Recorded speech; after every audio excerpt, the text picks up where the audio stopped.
Am I the a-hole for refusing to apologize for accidentally breaking my brother-in-law's nose and kicking him out of my house? Plus updates.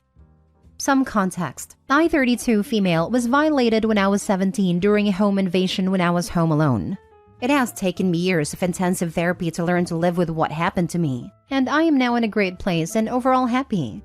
I should mention that as part of my healing process, I've taken Muay Thai/kickboxing since I was 18 to help develop a sense of control and self-defense. One of my few triggers due to the nature of how my attack went down is being grabbed from behind. Being grabbed from behind automatically makes me panic and triggers my PTSD. All my close friends and family are aware of this. They don't all know the reason behind the fear, they just know not to do it, including my brother-in-law. Now, on to the AITA part. Last week, I hosted a get-together with a couple of family and friends at my home. My brother-in-law, 29 male, has always been something of a prankster/jokester. In the 5 years that he and my sister have been together, we have gotten along fairly well, and his prankster ways has never been an issue since he's never really directed them towards me. At one point during the evening, I went upstairs to change. My brother-in-law thought it would be hilarious to scare me as a prank. While heading back downstairs in the hallway, he came out of the guest room and grabbed me from behind. I lost it, and in my panic, I elbowed him in the face, which ended up breaking his nose. Even after everyone rushed upstairs and I saw it was just him, I could not stop spiraling and was in a full meltdown. I ended up calling him every name in the book and kicking him out of my home. Now that a few days have passed, my sister reached out stating that she thinks I need to apologize. Her reasoning being that he had no way of knowing that pulling a harmless prank would have caused such a reaction, especially since he didn't know the reason behind my fear. I stand by that it doesn't matter that he didn't know the details of why I was scared. He was aware that it was a debilitating fear caused by something traumatic and should have known better. Not to mention that he has yet to apologize to me as I broke his nose. Our family believes that my violent reaction was justified, however, they do think that kicking him out was a step too far. So, am I the a-hole? Now for the top comments before reading the updates. Not the a-hole. What gives him the right to put his hands on you? Period. The fact that he knew not to grab you from behind and did it anyway. Fool around and find out comes to mind. And he found a hack out. How old is he? 12? Pranks aren't cute/funny after 12. Not the a-hole. You're pretty awesome. Like movie-style takedown awesome. I like the above suggestion about saying, sorry, you didn't take me seriously and your nose got broken. Kicking him out was a valid reaction. You don't grab women from behind in the dark. No type of apology at all. It is not her fault he is a pervert. Not the a-hole. I'm not buying his innocent prank BS, to be honest. What he did was deliberately cruel. Knowing what it would do to you, he decided to do the thing that traumatized you so much. Think about that. He thought it would be a funny thing to do. That's not a prank. It's freaking psychopathic. It wouldn't surprise me if he was getting a thrill from it. I'm also not believing he doesn't know what happened to you. He knew you had a huge trauma, and he knew that as a result of this, being grabbed from behind is hugely triggering for you. Unless he has the intelligence of a lump of moldy cheese, he knows what happened to you. It's not hard to add it up. You owe him nothing. He owes you 1,000 apologies. Now for the first update. First and foremost, I would like to thank everyone for all the support and wonderful comments, especially all the comments calling me a badass for learning to defend myself and get to the point where I am today. Truly thank you. You all put a genuine smile on my face. Also, all the fool around and find out comments made me laugh, which, after all the recent events, was definitely needed. I wanted to first clarify/answer some common questions I saw. For those wondering what I meant by being grabbed from behind, it is not a simple tap on the shoulder or a gesture someone would make when simply trying to get your attention. When I say grab from behind, think bear hug. Also, for those wondering, my attacker was caught and is currently still behind bars. I ended up sending my family, sister, and brother-in-law included a link to this post. After reading the comments, you all have made family members that were previously thinking that I took it too far in kicking him out apologize and agree that until I felt comfortable, my brother-in-law is not to be invited anywhere I am. Especially since I am told he is doubling down on while maybe it was messed up of him to scare me, it was still just a prank, and I still broke his nose and need to apologize. So, with that being said, I decided that he could kick rocks and I hope his nose heals crooked. My sister and I have not spoken. She sent me a text asking to meet me this weekend to talk. Throughout this ordeal, the thing that has hurt the most has absolutely been the way she has downplayed what her husband did. She more than anyone knows how hard everything was for me and was there to see the aftermath of my attack. Depending on how everything goes this weekend, I will take the advice you all have made and make the decision on whether I need to go low/no contact with her. At least until she fully understands the severity of the situation and apologizes. I will possibly update this post one last time after this weekend to let you all know where we stand. Again, thank you all. Second update. Hello all. After a very difficult and tearful conversation with my sister, I have come to the decision to go low/no contact with her. Completely no contact for some time. She, like the rest of my family after reading all the comments you all have made, finally saw it from my perspective. She did apologize and state that she truly does understand what her husband did was wrong. However, she feels that for the sake of her own marriage that she needs to stick behind her husband. And so in the meantime, if her husband is not welcomed somewhere, she will not be there either. I will say I am very hurt and disappointed, but that was her decision to make. Just like I made my decision in keeping my distance, as it's become clear that it will not be possible to maintain a relationship with her without maintaining one with them, which is not something I am willing to do for the foreseeable future. Almost 3 weeks after the event and after reading hundreds of comments, this man is still doubling down.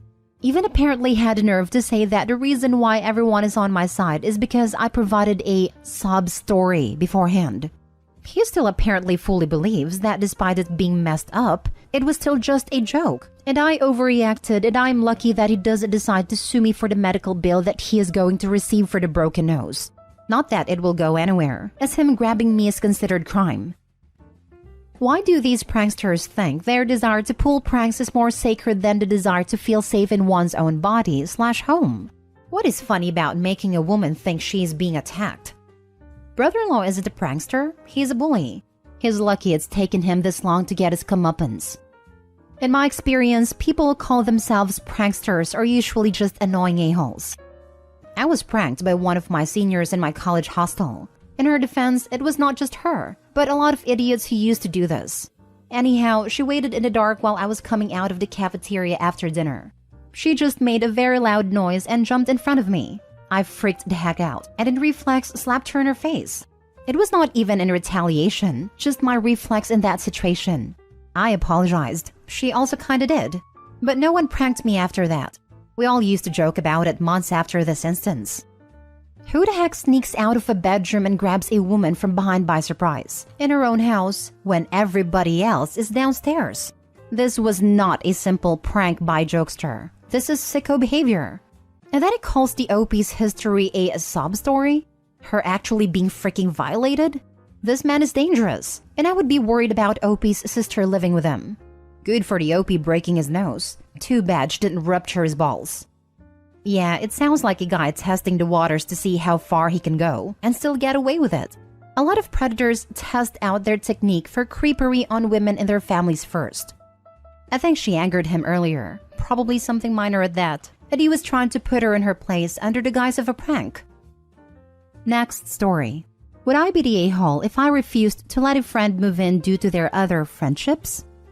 Academic year 2019 to 2020. Whilst doing my master's degree, I, 26 female, lived in a flat where I was viciously bullied and gaslit. It put me in an extremely dark place mentally, and I'm still in therapy due to this. It was mostly a group of 3, Jade, 24 female, Erin, 25 female, and Ben, 28 male. I moved into the flat alongside a close friend, Jane, 25 female. Jane did join in with some of the bullying and did absolutely nothing to stop the rest as they were her friends. She is also somewhat romantically involved with Ben and are a bit codependent. She has never apologized. It often ignores my boundary of, I don't want to know about them or have nothing to do with them. Jane is on the autistic spectrum, which is why I don't hold it against her as much as she doesn't fully understand. I have just tried my best to avoid situations where I know she may have also invited my tormentors. The few times I have seen them due to Jane or running into them, they have been foul. From that nasty giggling behind your back stuff and at things you say, to mocking my accent and implying I have an eating disorder, etc. Considering their age, it is pathetic. We all still live in the same city, sadly. There is a housing crisis in the UK right now, and it is especially bad in my city. I'm lucky and live with two others, 25 female and 26 female, in a pretty flat in a nice neighborhood for far below market value. 25 female is moving out. We are now looking for a replacement and have been flooded with requests, including from Jane. I don't want to live with Jane, as my flat is my home and I want to feel safe here. Not worried about coming home to find people who made my life hell sat in my kitchen. However, I am aware Jane cannot afford a higher rent than this, and her overprotective parents won't allow her to live in a less expensive neighborhood. Meaning, if she doesn't move in with us, she would have to continue living with her parents and commuting. I know living with her parents would be bad for her mental health, as they treat her like a child still.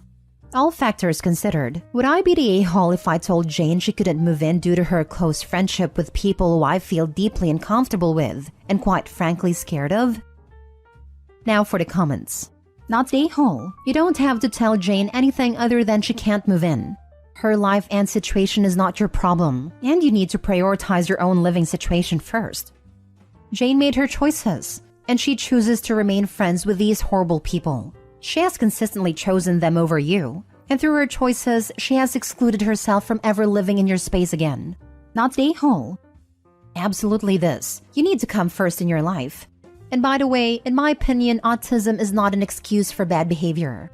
However, the diagnosis/condition does create a need for Jane to learn how to temper her words and actions. Always easier said than done, I know.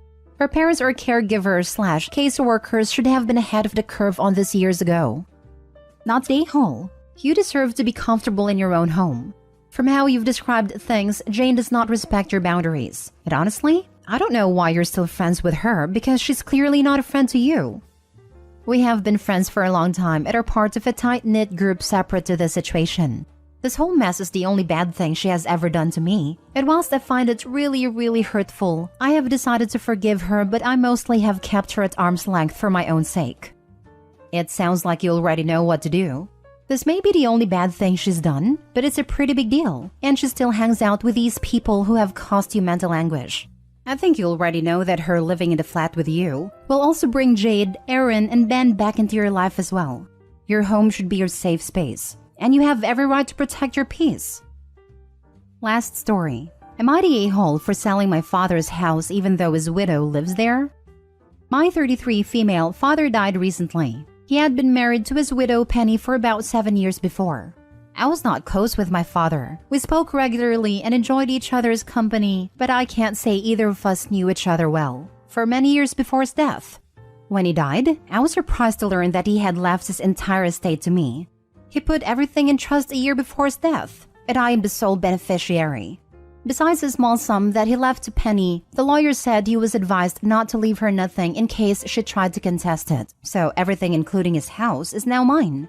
My father's lawyers and mine have advised that the will is structured such that it would be near impossible and very expensive to challenge. I don't want my father's money. I don't need it, and given our relationship, I don't feel right using it.